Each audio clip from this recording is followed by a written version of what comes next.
Como decíamos ayer, estamos entre el año 1484 y 1488.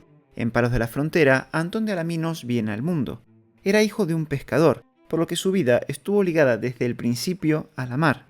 Siendo todavía un joven lleno de vitalidad, alrededor de unos 14 años, se embarcó con un tal Cristóbal Colón como grumete.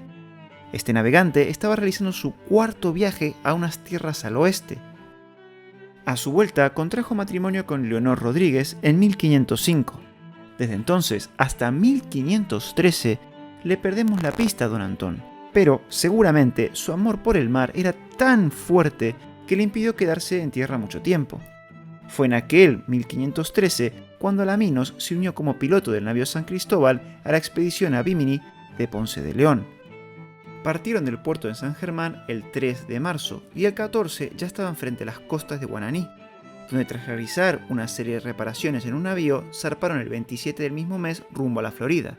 La expedición avistó estas tierras el 2 de abril, bautizándolas con este nombre debido a que por aquellos días era tiempo de Pascua y por el aspecto de las costas cuando los españoles llegaron.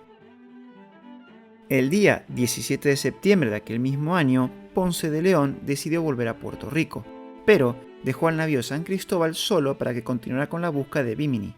En este viaje, Alaminos mostró que era un gran conocedor del mar y que tenía una gran pericia como piloto, ya que fue capaz, junto al capitán Ortubia, de bordear la península de la Florida dirección al oeste, es decir, volver sobre sus pasos.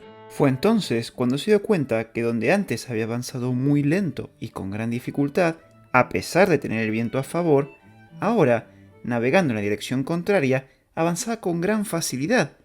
Alaminos concluyó que debe haber una fuerza en el propio mar que los empujaba, descubriendo lo que hoy conocemos como la corriente del Golfo.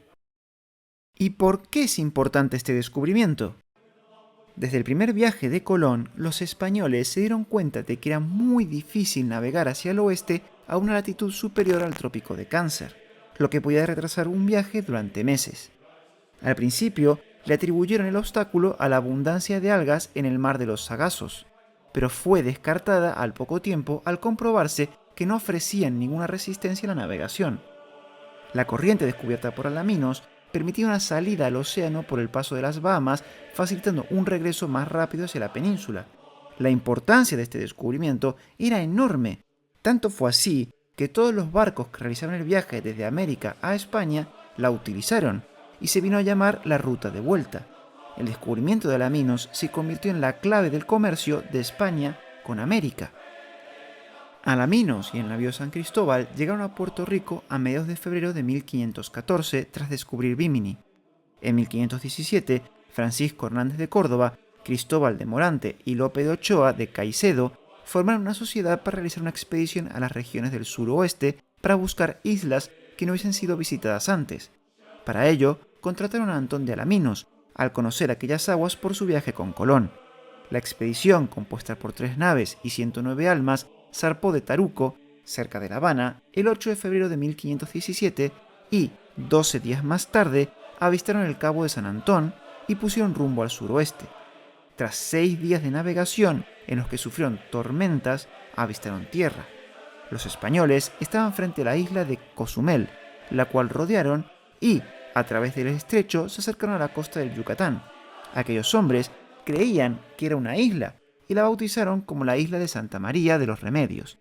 Sin embargo, no pudieron quedarse en tierra firme, ya que la hostilidad de los nativos, sumado al calor que les hacía padecer mucha sed, obligó a aquellos hombres a retirarse tras sufrir 57 bajas. Los hombres culparon a Alaminos por haberlos llevado hasta aquellas hostiles tierras, pero será el piloto quien les salvará la vida. Trabajando contra reloj, don Antón organizó el viaje de regreso navegando sobre sus pasos.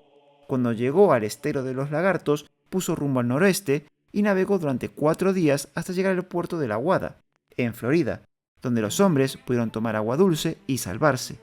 Allí, la expedición lo reconoció como el héroe y salvador, tras lo cual regresó al puerto de Carenas.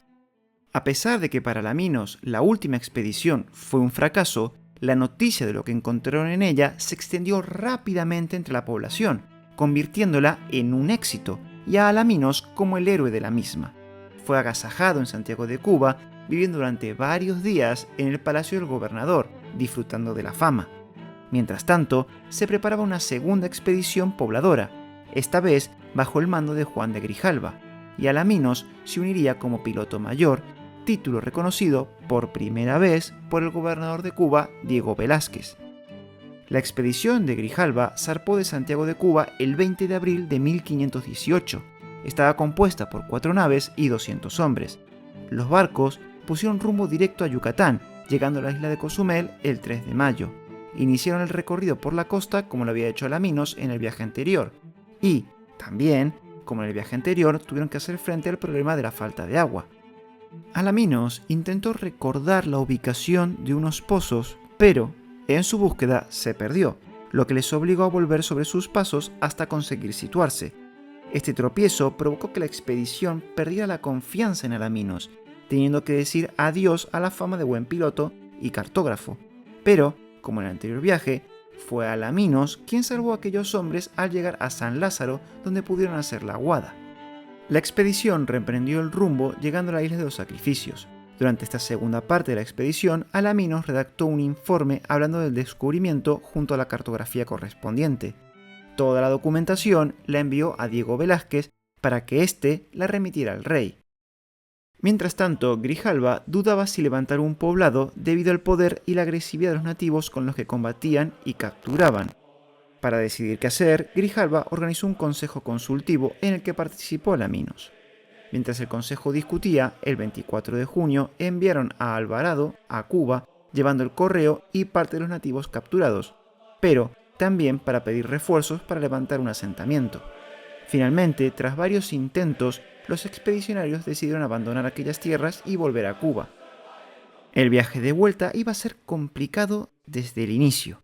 Los nativos defendían los pozos de agua, lo que dificultaba la aguada, y, además, en el camino de vuelta sufrieron varias tormentas, lo que provocó que tardaran un mes en regresar, llegando a Cuba el 29 de septiembre de 1518.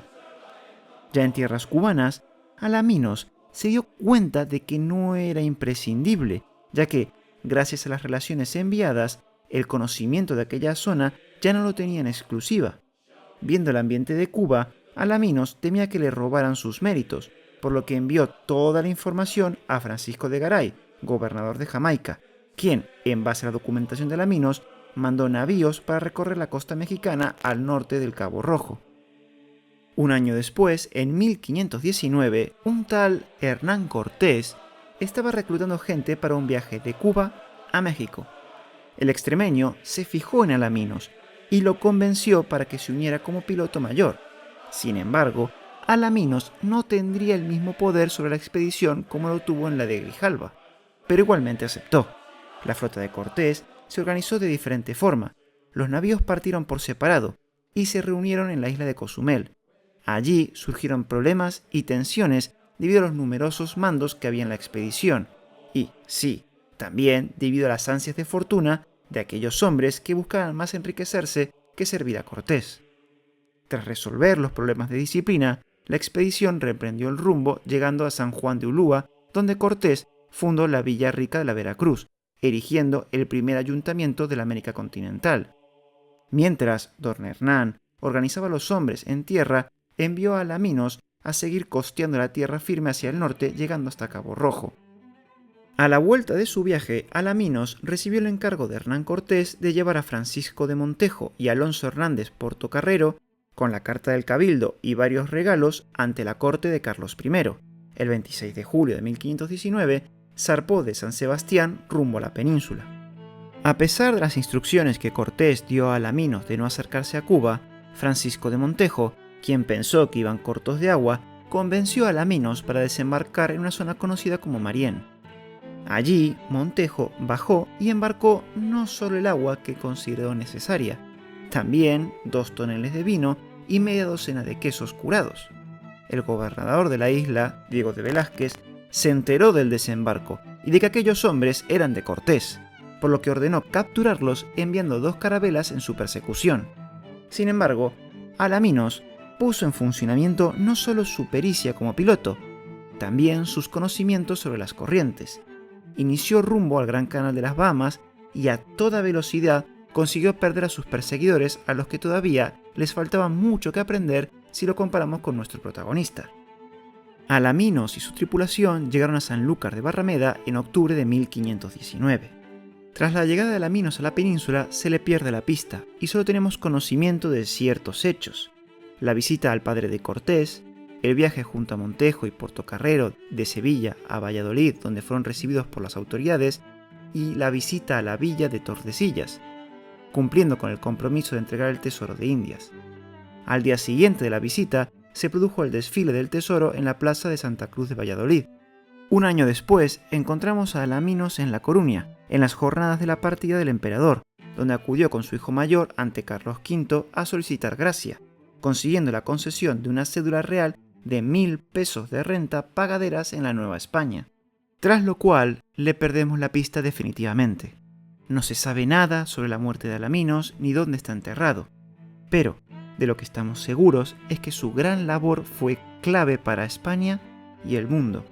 Fue el primer navegante en descubrir y usar la corriente del Golfo, que, tal vez, debería llamarse corriente de Alaminos, aunque eso lo dejo en vuestras manos. ¿Qué pensáis? ¿Deberían llamarse corriente del Golfo o corriente Alaminos? Déjamelo en los comentarios, y ya que estás por ahí no olvides darle me gusta, suscribirte al canal y compartir el vídeo.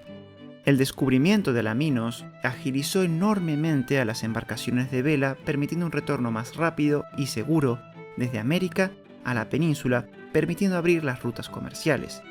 Trabajo del que se beneficiaron todos los pilotos que viajaron por aquellas aguas durante siglos.